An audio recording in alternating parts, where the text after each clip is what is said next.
संसद में वक्फ बिल को लेकर जो है चर्चा हो रही है, बहस हो रही है और एनडीए जहां इसके फायदे बता रही है तो वहीं विपक्षी दल जो है वो इसका विरोध कर रहे हैं। जैसा कि आपने ये भी देखा कि लोकसभा में कल देर रात्रि तक जो है बहस कंटिन्यू रही। कहीं तीखी टिप्पणी भी की गई तो कहीं नोक झोंक के साथ हंसी मजाक भी चला। आपने अखिलेश यादव और हमारे जो गृह मंत्री अमित शाह जी हैं उनको भी आपने देखा होगा। और अब अगर आज की मैं बात करूं तो राज्यसभा में जो है बहुत तैयारी करके आए थे कांग्रेस के राष्ट्रीय अध्यक्ष खड़गे जी। वो ये कह रहे थे कि भैया ऐसा है कि लोग जो है मुझे डरा कर गिराना चाहते हैं लेकिन मैं झुकेगा नहीं। मतलब पुष्पा मूवी देखकर आए होंगे, कहेंगे मैं झुकेगा नहीं। संसद को इन लोगों ने पता नहीं क्या समझ के रखा है। वैसे खास बात यह रही कि पूरी चर्चा के दौरान लोकसभा में राहुल गांधी और प्रियंका गांधी बचते नजर आए, या यूं कह लें कि कुछ भी कहना उन्होंने उचित नहीं समझा, या तो उनको इस चीज का ज्ञान नहीं है। जैसे अखिलेश यादव कहते हैं कि भैया मैं इस वक्फ बोर्ड के बिल को देख रहा हूं तो मुझे तो कुछ समझ में नहीं आ रहा है, ना हिंदी में ना इंग्लिश में। ठीक वैसे ही प्रियंका गांधी और राहुल गांधी नदारत रहे, लेकिन हाँ उसके विपक्ष में मतलब इसके विरोध में वोट करने के लिए रात में जरूर आ गए। आप क्या कहेंगे? और यही नहीं सर, ये रिपोर्ट देखिए, ये विधानसभा, कर्नाटक की विधानसभा में कांग्रेस के एक नहीं अनेक नेताओं के नाम आए जिनसे वक्फ की प्रॉपर्टी को खाने का काम किया है, हजारों करोड़ के घोटाले करने का काम किया है। इसीलिए आप लोग पारदर्शिता नहीं चाहते, इसीलिए आप लोग ट्रांसपेरेंसी नहीं चाहते, इसीलिए आप लोग जवाब देना नहीं चाहते। सर मैं इसको ऑथेंटिकेट करके रिपोर्ट को रखना चाहता हूँ। अगर मेरे जीवन में असेंबली में कोई मुझे उंगली उठा के नहीं बोला देवेगौड़ा जी यहाँ है, अगर एक बार कोई किसी ने बोला तो पूरा हाउस उठ के मेरे इसके लिए वो अपॉलॉजी मांगी। चीफ मिनिस्टर आके मेरे बाजू में बैठ के अपॉलॉजी मांगे। ऐसा आदमी मैं हूं और मेरे लिए अगर ये बीजेपी के लोग डरा कर मुझे झुकाना चाहते हैं, मैं कभी नहीं झुकूंगा। मैं टूट जाऊंगा लेकिन झुकूंगा नहीं, ये याद रखो।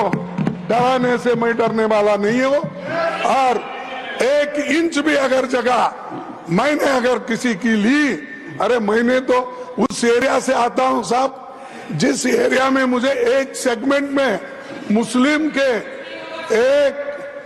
1,20,000 वोट मुझे मिलते हैं। 1,20,000 एक ही सेगमेंट से। और मुझे ये लगा था, और वो ठाकुर को जरा आप बुद्धि बोलिए नहीं तो हाँ। अरे अनुराग ठाकुर भाई जात नहीं बोलता। Please, sir, you have made your points. No, this is very. Sir, I condemn it. So I want your protection. Yes. I want your protection. Yes, he should apologize. I would. On behalf of him, the leader of the house should apologize. आज मुझे लगता है कि जो ये bill आया है हमारे की किरण रिजिजू जो ट्राइबल कम्युनिटी के बुद्धिस्ट है, माइनॉरिटी के हैं, और इसीलिए मैं बताना चाहता हूं कि हम किसी को भी नहीं जाएंगे शरण। हम किसी को भी नहीं जाएंगे शरण क्योंकि माइनॉरिटी के मिनिस्टर है रिजिजू किरण।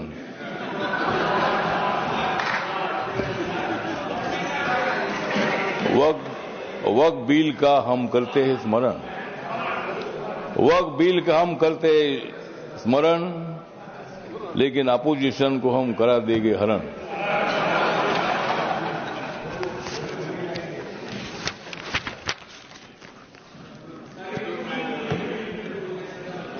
नरेंद्र मोदी जी है मुसलमानों के सच्चे वाली। नरेंद्र मोदी जी है मुसलमानों के सच्चे वाली। खड़गे साहब बजाओ जोरदार ताली।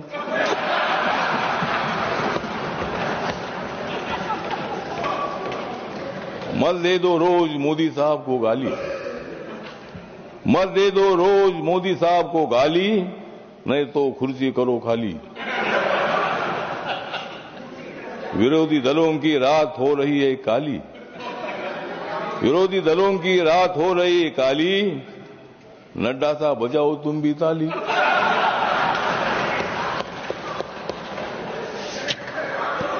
तो ये जो बिल है, ये बिल बहुत ही परिवर्तनवादी बिल है। ये बिल हिंदू, मुसलमान, सिख, ईसाई, बुद्धिस्ट लोगों को जोड़ने वाला ये बिल है। ये जो बिल है, ये बिल असंवैधानिक नहीं है, जिस तरह आप बता रहे खड़गे साहब।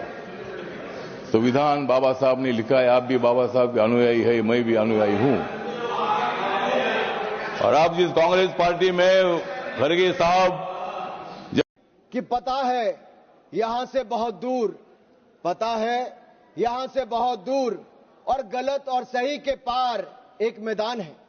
पता है यहां से बहुत दूर, गलत और सही के उस पार एक मैदान है। मैं वहां मिलूंगा तुझे, और अगर वक्फ का बस चला तो वक्फ की संपत्ति बन जाएगा। यानी कि जिस पे भी नजर रखोगे वक्फ की संपत्ति बन जाएगा, और उसमें से आपको इंसाफ मिल नहीं पाएगा, क्योंकि ऐसी हालत कर दी है सर। अगर आप देखेंगे वक्फ की सच्चाई क्या है, भारत में ऐसा कौन सा कानून है जिसने आपका घर, आपका मंदिर, यहां के आपके पूरे गांव छीन लिए? भारत में कौन सा ऐसा कानून है जिसने आपका घर, आपके मंदिर, आपके पूरे गांव छीन लिए? ये ऐसा कौन सा कानून है जिसके खिलाफ आप कोर्ट भी नहीं जा सकते? ये कौन सा ऐसा कानून है जो संविधान से भी ऊपर है? इसका नाम वक्फ है, जो कांग्रेस के समय बना है सर। इसने गुरुद्वारे हो, मंदिर हो, घर हो, गांव हो, सब पे कब्जा करने का काम किया है। एक तुगलकी भी फरमान है सेक्शन 40, इसमें दान देने वाला किसी भी धर्म का हो सकता है, लेकिन देखभाल करने वाला मुसलमान ही होना चाहिए। ये मंदिर में तो ऐसा नहीं है। सरकारें मंदिर का, ये कर्नाटक की सरकार है कांग्रेस की, 450 करोड़ रुपया साल का आप इकट्ठा करते हैं, कहां खर्च करते हैं, कौन जवाब देता है उसका? एक एक रुपए का हिसाब आपको देना चाहिए था। क्या किसी मस्जिद का पैसा आपने लिया? क्या किसी वक्फ बोर्ड का पैसा आपने लिया? लेकिन कर्नाटक में जो घोटाले हुए सर, उसमें इनके राष्ट्रीय अध्यक्ष मल्लिकार्जुन खड़गे जी का नाम भी आता है। जहां पर क्या सर, यही नहीं। वैसे वक्फ संशोधन बिल में अगर मैं बात करूं तो भैया लोकसभा में तो गृह मंत्री अमित शाह जवाब देने के लिए थे, और उन्होंने डंके की चोट पर जवाब दिया भी, और सबकी बोलती बंद भी कर दी, और ये भी कह दिया कि इस देश में रहना है तो आपको संविधान का पालन करना पड़ेगा। अब राज्यसभा में जो हैं वो गूगल के भी गुरु, या मैं कहूं कि ज्ञान का एनसाइक्लोपीडिया, समझ रहे हैं ना मैं किसकी बात कर रही हूं? डॉक्टर सुधांशु त्रिवेदी जी हैं। उनके ज्ञान के सामने सबका ज्ञान बौना हो जाता है, और बिल्कुल तर्क के साथ, तथ्यों के साथ, ज्ञान के साथ, शेर व शायरी के साथ, और हंसते गुनगुनाते हुए भी जो क्या करते हैं कि आपके ज्ञान के द्वार को खोल देते हैं, और साथ ही साथ वो सारी बातों को बताते हैं जिस पर आप विश्वास करने के लिए मजबूर हो जाते हैं। और कुछ ऐसा ही नजारा राज्यसभा में तब दिखता है जब डॉक्टर सुधांशु त्रिवेदी की स्पीच चलती है, और जिस प्रकार से वो तथ्यों को रखते हैं, वो अपने आप में आज का जो युवा है उनको सुनना पसंद करता है।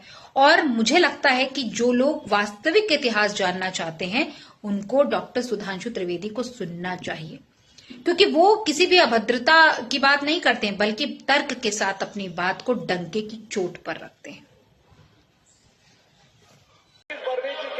2611 एंड आरएसएस कॉन्स्पिरेसी, कोई जाके चेक कर ले उसमें कौन कौन कहां था।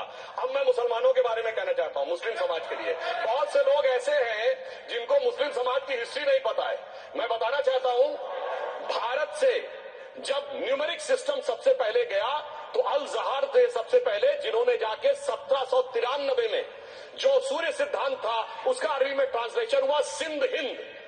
और हम बता रहे, नदीमुल हक साहब ने जो बोला था ना, किसी के बाप का हिंदुस्तान थोड़ी है, बिल्कुल मैं कहना चाहता हूं, जिन्होंने इस देश के लिए खून बहाया उनके बाप का हिंदुस्तान है, उस गरीब मुस्लिम कारीगर के बाप का हिंदुस्तान है। पर जो ये कहते हैं कि आगरे का लाल किला किसके बाप ने बनवाया, आगरे का किला किसके बाप ने बनवाया, दिल्ली का किला किसके बाप ने बनवाया, हैदराबाद का चार मीनार किसके बाप ने बनवाया, उसके बाप का यह हिंदुस्तान नहीं है। और उसके बाद भी जो आप करना चाहते हैं, अगर इस रास्ते में आप कांटे बिछाना चाहते हैं तो उनके लिए एक लाइन कहना चाहता हूं, सभापति महोदय, तेरी तमन्ना है पर हम खार न बोने देंगे। खार कांटों को कहते हैं। तेरी तमन्ना है पर हम खार न बोने देंगे, तुझे हम राह की दीवार न होने देंगे। तू सबको रौंद कर आगे जो निकलना चाहे, हम तेरी इतनी भी रफ्तार न होने देंगे। और इसीलिए हमारी सरकार ने इस विषय के ऊपर एक सही और सटीक प्रयोग करने का प्रयास किया है। मैं दूसरी बात यह भी बताना चाहता हूं, हमारे डीएमके के तिरुचि शिवाजी ने अनायास अकारण यह बात बोली थी कि उस समय जब जिन्ना का उल्लेख करते हुए उन्होंने कहा कि पार्टीशन के समय, तो मैं उनके सुलभ संज्ञान के लिए बता देता हूं, 1946 की कॉन्स्टिट्यूएंट असेंबली में मद्रास प्रेसिडेंसी में 30 आउट ऑफ 30 सीट जो थी वो मुस्लिम लीग ने जीती थी विद 95% ऑफ वोट्स, और एक भी मुस्लिम वहां के बाद बाहर नहीं गया। इसलिए मैं ईमानदारी से कहना चाहता हूं, फैक्ट को समझिए। और जो मद्रास प्रेसिडेंसी के मुस्लिम लीग के अध्यक्ष थे और पीजे पोकर साहब बहादुर और मोहम्मद इस्माइल, वही बाद में इंडियन यूनियन मुस्लिम लीग के अध्यक्ष बने, और उन्होंने 28 अगस्त 1947 को सेपरेट इलेक्टोरेट मांगे, जो कोई जाके कॉन्स्टिट्यूएंट असेंबली की डिबेट में पार्लियामेंट किया। आप वेबसाइट पे पेज नंबर 270 पे जाके पढ़ लीजिएगा। सरदार पटेल ने बड़े गुस्से में इस बात को कहा, अब जो हो गया सो हो गया, एक रात में दिल नहीं बदल गया, मगर अब देश के लिए कैसे आगे बढ़ना है उसके लिए ईमानदारी से आगे आओ। एक पुराना गीत था, वक्त ने किया क्या हसी सितम। तो आज मैं कहना चाहूंगा, वक्त ने किया क्या हसी सितम कि मुस्लिम लीग और शिवसेना मिलके हो गए हम। और मैं कहना चाहता हूं, ये मुस्लिम लीग वो है जिसने सेपरेट इलेक्टोरेट की मांग की थी, और इस शिवसेना के उबाटा के हमारे इस सदन के एक सदस्य हैं। और सर, हमारे साथ मुरली जी बैठे हैं, मुरली देवड़ा जी ने मुझे याद दिलाया, उन्होंने, मिलिंद देवड़ा जी ने याद दिलाया, उन्होंने कहा एक जमाने में उन्होंने कहा था मुस्लिमों की नागरिकता छीन लेनी चाहिए। इसीलिए मैं कह रहा हूं, वक्त ने किया क्या हसी सितम, ये दोनों मिलके हो। सर, एक सैयद इब्राहिम रसखान हुए हैं, बहुत बड़े कृष्ण भक्त के कवि। सर, जिन्होंने क्या लिखा, उन्होंने कहा मेरा अगला जन्म हो तो भी मैं कृष्ण भक्ति बनना चाहूंगा, मनुष्य बनूं तो ग्वाल बाले के रूप में, और पशु बनूं तो गाय के रूप में। उन्होंने कहा मानुष हो तो वही रसखान, बसों ब्रज गोकुल गांव के ग्वारन, जो पशु हो तो कहा बस मेरो चरो नित नंद की धेनु मजारन। सर, उन्होंने कहा गायों के बीच में नंद बाबा की गायों में जन्म लेना चाहूंगा। मगर सर, आज एक ऐसे नेता आए हैं इस देश में जिनको गायों से बदबू आने लगी है, तो उनके लिए मुझे, मेरे मन में भाव आता है सर, कि श्री रामचंद्र कह गए सिया से, ऐसा कलयुग आएगा, गोपालक श्री यदुवर कुल में एक ऐसा नेता आएगा जिसे बकरे कटने में खुशबू मिलेगी, गौ माता में बदबू पाएगा। रामचंद्र कह गए सिया से, कैसा कलयुग आएगा। इस्लाम के अंदर आइए, अगर इतना भाईचारा है तो ये सुन्नी वक्फ बोर्ड और शिया वक्फ बोर्ड अलग क्यों है मेरे भाई? जमीन पे एक दूसरे पे एतबार नहीं है, सिर्फ सियासत के लिए साथ में आने की बात है, ये भी जरा सोचने की बात है। और जो अकलियतों में भी अकलियत है, आगा खानी है, बाकी है, जो बोहरा है, उनकी तो कोई गिनती नहीं है। हमारी सरकार ने पहली बार मुस्लिम समाज के अंदर भी ईमानदारी से सबको समान प्रतिनिधित्व देते हुए एक नई सूबे के नए वक्फ का आगाज किया है। इसके लिए मैं सरकार को बधाई देना चाहता हूं। ऑनरेबल दिग्विजय सिंह जी। माननीय सभापति महोदय, जो माननीय सदस्य ने बात कही है, मैं सुन रहा था डॉक्टर त्रिवेदी जी की बात। उन्होंने कहा था ऐसे ऐसे ऐसे मुसलमान हम लोगों के साथ हैं और वैसे वैसे मुसलमान इन लोगों के साथ है। बात यह है कि आपने जिस तरह से इस पूरी बात कही है, ये घोर आपत्तिजनक है, अपमानित करती है, और जो माननीय सदस्य ने भी मेरे बारे में भी कहा है, मैं उनकी निंदा करता हूं। Honourable home minister, honourable home minister, honourable home minister, एक second. Okay. One second. Your mic will be on. जी महोदय, मुझे ये सब कहने की जरूरत नहीं है, लेकिन जो गुजरात में दंगे और फसाद हुए, कौन कौन उसके लिए जिम्मेदार थे, बताइए।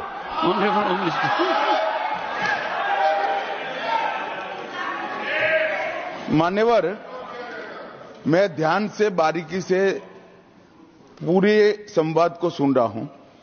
माननीय सदस्य सुधांशु जी ने दिग्विजय सिंह का नाम नहीं दिया। अब वो खड़े होकर कहे मेरे बारे में कहा, इससे साबित हो गए।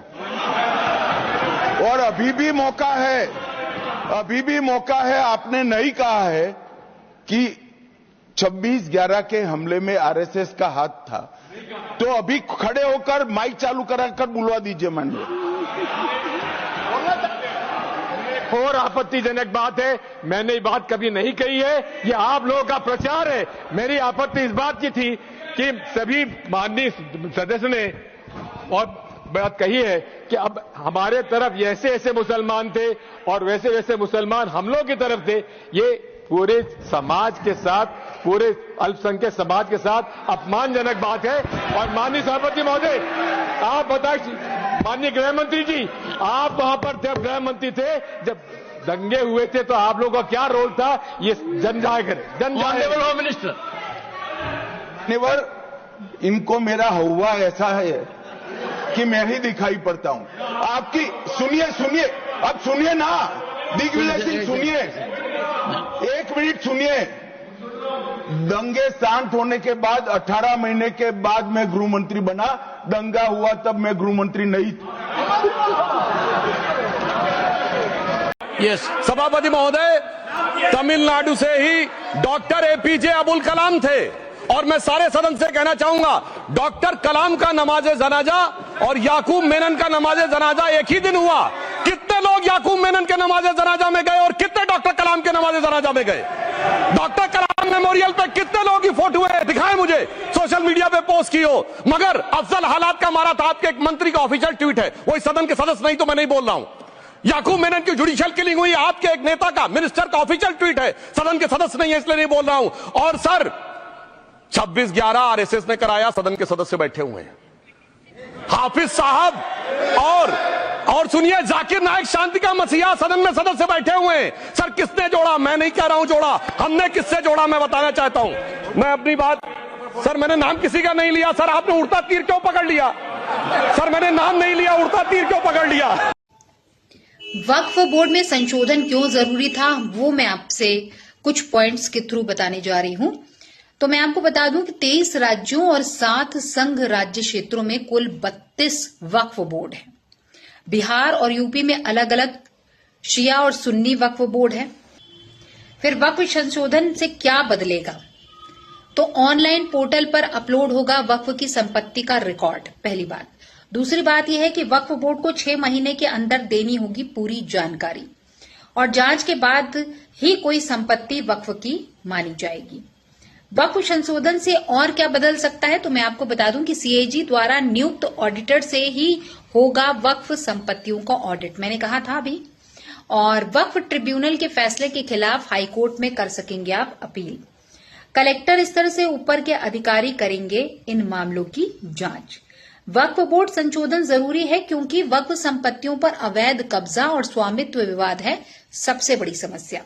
कानूनी दस्तावेजों की कमी से गलत तरीके से संपत्तियों पर कब्जा किया गया है और WAMSI पर दर्ज है 58,890 अतिक्रमणों के मामले। 31,999 मुकदमे वक्फ अधिकरणों और वक्फ बोर्डों में लंबित पड़े हुए हैं। और वक्फ बिल आज समय की आवश्यकता है उसमें संशोधन करना। क्यों? क्योंकि डिजिटलीकरण और जियो टैगिंग से बढ़ेगी पारदर्शिता। कानूनी सुधार से मिलेगा स्वामित्व का स्पष्टीकरण कि भैया किसकी है रियल में।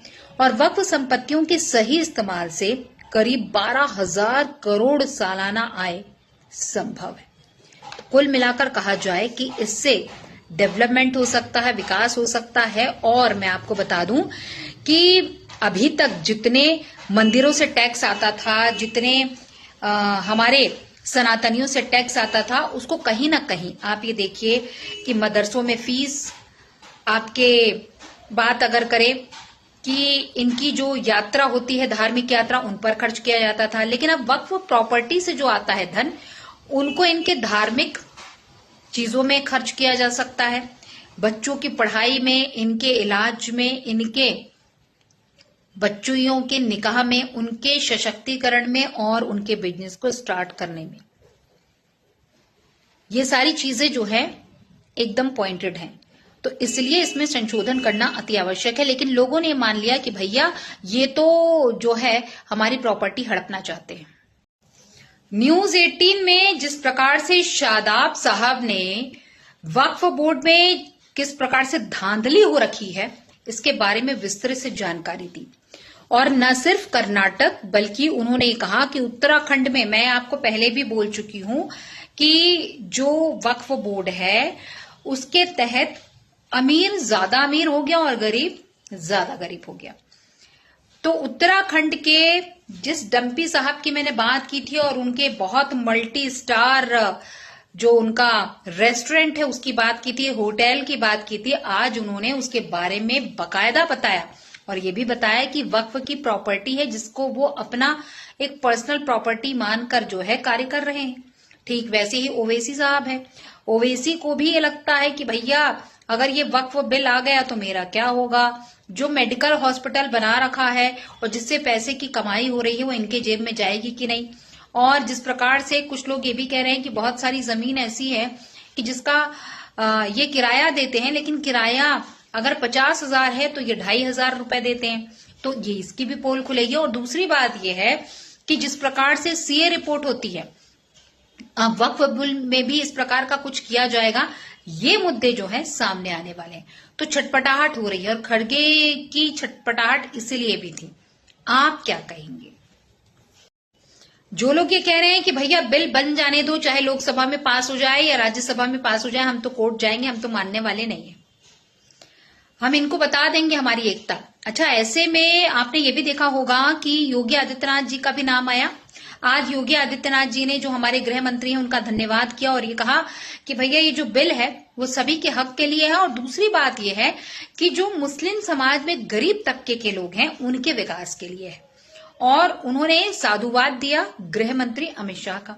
से ये काम हुआ, आप कहाँ खड़े हैं जयप्रकाश जी? ऐसे ही चिल्पो करते रहिए, कुछ होना जानी नहीं है। तो इसलिए आज वक्फ संशोधन बिल के माध्यम से मुसलमानों के, पसमानदा समाज के मुसलमानों के लिए, जो पिछड़े वर्ग के मुसलमान हैं, जो गरीब तबके के मुसलमान हैं, जो मुसलमान में भी सबसे निम्न वर्ग के मुसलमान हैं, उनको भी आज न्याय देने का काम हो रहा है। तो आपको चिल्पों मचा रहे हैं, आप हल्ला कर रहे हैं, आप नैरेटिव सेट कर रहे हैं, जैसे लगता है कि इस देश में कोई तूफान आने वाला है। अरे तूफान नहीं आने वाला है। इस देश के पसमानदा समाज के मुसलमान कल नरेंद्र मोदी के साथ खड़े होंगे कि इनके शासनकाल में हमको न्याय मिला। आप कहां नजर आइएगा, नैरेटिव सेट करते रहिए। जिस तरह नीतीश कुमार जी ने बिहार में सेकुलरिज्म स्थापित किया, प्रधानमंत्री नरेंद्र मोदी जी भी पूरे देश में सेकुलरिज्म को लेकर आगे चल रहे हैं। समाज के हर तबके के साथ, समाज के हर वर्ग के साथ, देश के हर राज्य के साथ एक साथ काम करके उसको विकसित करने का काम कर रहे हैं। इसलिए कि उनका विजन, उनकी सोच व्यापक है। वो विकसित देश बनाना चाहते हैं, आत्मनिर्भर भारत बनाना चाहते हैं। आप देश को संकुचित रखना चाहते हैं, देश को बांट के वोट के लिए धर्म के आधार पर वोट को बांटना चाहते हैं, जो आपका चलने वाला नहीं है। वक्फ की जमीन बेची जा सकती है? नहीं बेची जा सकती। आपकी मस्जिद की जमीन वक्फ की प्रॉपर्टी मुतवल्ली नहीं बेच सकता। मदरसे की जमीन वक्फ की प्रॉपर्टी ये मोहतमिम नहीं बेच सकता। लेकिन बेची गई, करोड़ों की आमदनी है। अगर वक्फ बोर्ड चाहता तो भारत के मुसलमानों की तकदीर बदल सकता था, लेकिन नहीं जनाब, बेच कर आलीशान बिल्डिंग बना। ऐसे नहीं बोल रहा हूं, हकीकत है, प्रूफ है, दलाइल हैं। हैदराबाद में एक बिल्डिंग का किराया 25,000 रुपए है महीने का, लेकिन उसका वक्फ बोर्ड के फॉर्म में सिर्फ 2,500 लिखा जाता, बाकी 22,500 रुपए पॉकेट में जाता। कौन है बेईमान? हम और आप हैं बेईमान। उत्तर प्रदेश में हाई कोर्ट के मदरसों को बंद करने का ऐलान किया। हाई कोर्ट ने याचिका किसने दाखिल की? किसी हिंदू भाई ने? नहीं, मदरसों को बंद करने के लिए याचिका दाखिल की किसने? 5 लोगों ने, 5 में से 4 मुसलमान था याचिका दाखिल करने वाला। 1970 से लेकर सन 2002 तक सिर्फ सूबे महाराष्ट्र के अंदर, सिर्फ एक छोटे से सूबे में 70,000 एकड़ जमीनें बेची गई। बेचने वाला कोई योगी और मोदी या आरएसएस बजरंग दल के लोग नहीं थे। बेचने वाला मुस्लिम कौम के रहबर और रहनुमा थे। माननीय सदस्यगण, शुद्धि के अद्यतन मत विभाजन का परिणाम इस प्रकार है। पक्ष में 288, विपक्ष में 232। मंत्री जी अब प्रस्ताव करें कि विधेयक को यथा संशोधित पारित किया जाए। Sir, I move that the bill be passed as amended. प्रश्न ये कि विधेयक को यथा संशोधित पारित किया जाए। जो सदस्य इसके पक्ष में हाँ कहें, जो सदस्य विरोध में ना कहें। मेरे विचार में निर्णय हाँ वालों के पक्ष में, हाँ वालों के पक्ष में प्रस्ताव स्वीकृत हुआ। विधेयक पर यथा संशोधित पारित हुआ। Honorable members, subject to correction, ayes 128.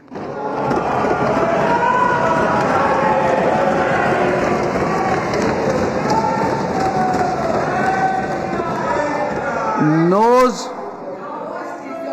95.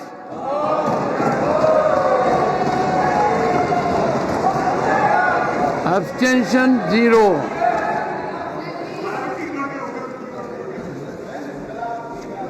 The bill is passed.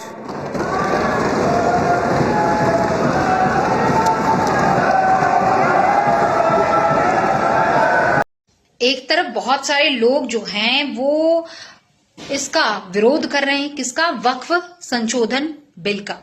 वहीं दूसरी तरफ जो है कुछ मुस्लिम समुदाय जो कि पढ़े लिखे हैं, आज के समय में विकास की बाट जो रहे, जो ये चाहते हैं कि वो पढ़ाई कर कर डॉक्टर बने, आईपीएस बने, आईएएस बने, वो इस बिल का स्वागत कर रहे हैं, लड्डू बांट रहे हैं और साथ ही साथ धन्यवाद कर रहे हैं मोदी जी का। और कहीं ना कहीं जिस प्रकार से इन लोगों ने ये कहा कि भैया वक्फ बिल में संशोधन होने नहीं दिया जाएगा, तो ये देश जो है किसी की चेतावनी या किसी की ललकार से नहीं चलता, संविधान से चलता है और संविधान में आवश्यकता अनुसार संशोधन किया जा सकता है, ये प्रूफ हो रहा है। और दर्द सिर्फ उन्हीं को हो रहा है जो कि अनैतिक तरीके से वक्फ की संपत्ति को अपनी संपत्ति मानकर लाभ कमा रहे हैं, लेकिन गरीब तबके के लोगों का अधिकार छीन रहे हैं। और अब इस बिल के बाद कोई भी वक्फ बोर्ड जो है आपकी संपत्ति पर दावेदारी ठोक नहीं पाएगा, और अगर ठोकता है या वक्फ बोर्ड से जुड़े हुए लोग इस प्रकार का कृत्य करते हैं तो आप अब कोर्ट में अपील कर सकते हैं और न्याय की गुहार भी लगा सकते हैं। ये कुछ नए नए चेंजेस हुए हैं।